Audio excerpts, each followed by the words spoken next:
wanted to make some unique arty greeting cards, and as some of you know, I do make cards from time to time, and it's where I started my full-time art journey after all. So I occasionally go back to making cards, but for these ones I wanted to try something different, something I haven't actually tried before. So I thought I would attempt to make some double-sided gel printed cards. We have all that space on a card both inside and out, so it kind of seems a shame not to use it, doesn't it?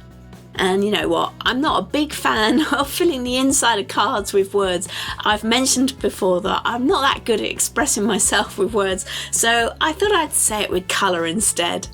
Now I have no idea if this is going to work, so let's try it out. To start this card making journey, I've been cutting up some shapes using just ordinary paper. You know, the type that you put through your printer, just some of that. And I'm going to use these to make contrasting shapes when I do my gel printing. But first I want to leave a little bit of space on that card so that I can add some writing. So I want to mask off part of the inside. Now I've got a couple of ways to show you how to do this, and today I'm going to be using the L500 masking film from Shinhan Art. But you can use other low-tack films as well. And I've linked up this one as well as some others in the description, but I admit I don't know how the other ones, how well they work, because this is the only one I've tried, but I know it's not that easy for everyone to get it, so that's why I've put some alternatives in the description. Now I actually made 3 cards in this printing session, 2 using this film and then a third one using a different method. You can see 1 card today, and then you'll see those other 2 cards on my channel soon. So do subscribe if you aren't already, and hit the notification bell so that you don't miss the other cards when they come up, and also that alternative method to using films like this one. And it's a method that pretty much everyone can tap into because you've probably already got what you need to do it. And once those films are ready to watch, I shall drop the links in the description to them, and also on the video too, once they're all uploaded and ready to go. Now I used gel printing on all of the cards, but they all ended up really quite different, so lots of inspiration for your next printing session. And in fact, if you think about it, you're actually getting 2 pieces of artwork when you do this for the price of 1, because you've got the inside and the outside of the card. So this is my starting point for my card exploration. It's the first one I did, and I started with light colours applied quite thinly on the plate, mainly because I was feeling my way on how to build up layers on these cards with this cardstock. So it's kind of better to go thinner. So I didn't want to overload the cardstock, and it's a heavyweight cardstock that I'm using here, so think about things that are sort of like 290 GSM, 300 GSM, so what's that? That's around about 140 pounds if you are more used to using pounds. I want the card to be able to stand at the end of the session, and I also want it to not feel, too acrylic-y, if you know what I mean. It's got to be quite pleasant for the recipient to handle it, because cards are very tactile, aren't they? Now those paper shapes that I cut out at the start just add some really great areas of contrast that you can build up on, and it's really fun to layer up prints like this, where you just mask off a different section each time you do a layer.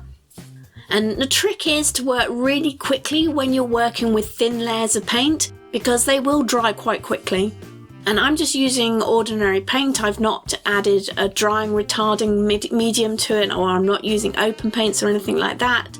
I've just gone with some Amsterdam and some Pebeo paints.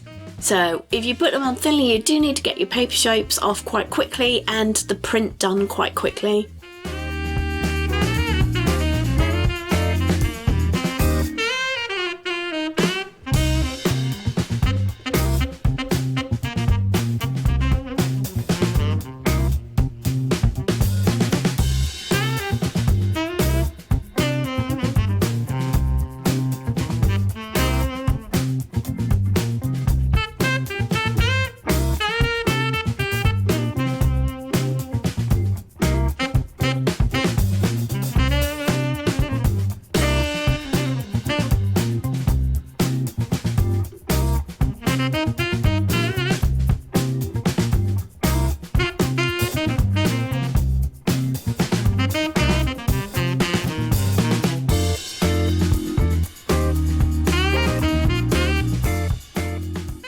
Right, so I think the inside of the card is now done, so I'm going to work on the outside for this one. And sometimes when I'm doing this kind of masked printing, I will leave shapes in place, so that paper mask in place, and print over the top, and that can work nicely and give you an interesting texture and outline of the shape. But you do need to be working with a bit more paint than I was using for this. So what happened was, bit of a fail.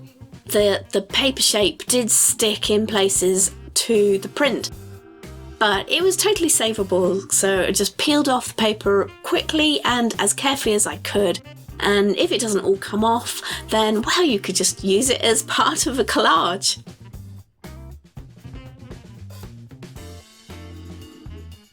So in this printing session, this is the point at which I actually set that card aside whilst I started working on the other cards that I was playing with too. And you'll see those, as I said, in some follow-up videos. So you might notice that colours on the plate kind of jump. And I'll go into that in more detail in those upcoming card videos. But for this card, it's time to up the contrast stakes. And I'm going to do that with a colour change, so going for red and yellow, and this should give a really nice contrast.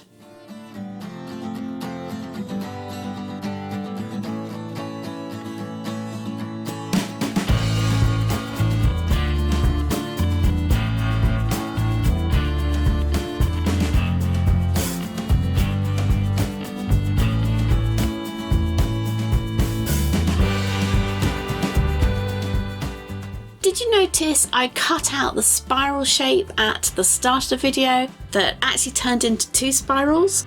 Well, watch the start of the video again to see how I did that, if you didn't quite catch it.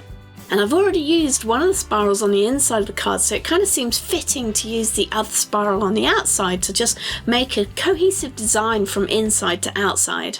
Or outside to inside, because that's the way you're going to see it first, isn't it? And to lay up the contrast even more, I go back to the blues again. And I want this layer to be a bit thicker, as I want it to cover some of those red areas so that you've got a really striking contrast as they peek through the spiral shape. And that's probably the thickest layer of paint that I've actually used on this particular card so far. Right, I think the printing is done. Now it's time to bring this project together into a cohesive and finished greeting card.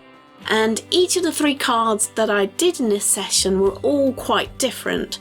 So for this one, I'm going to use some more paint and masking and make a negative space word on the front.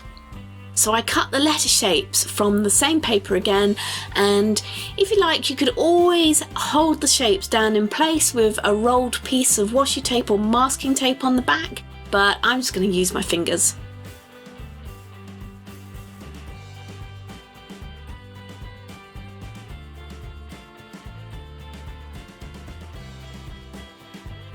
Try to do 1 letter at a time, working quite quickly again, then remove that letter mask so that it doesn't dry in place. But if it does dry in place and tears, it's no big deal.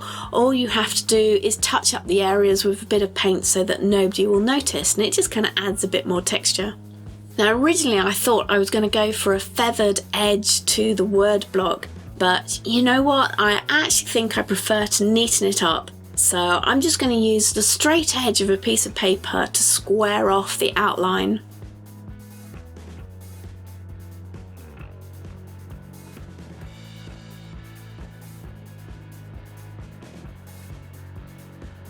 So my cardstock is actually pre-scored, which kind of seems to work well and definitely made it easier to fold it at the end.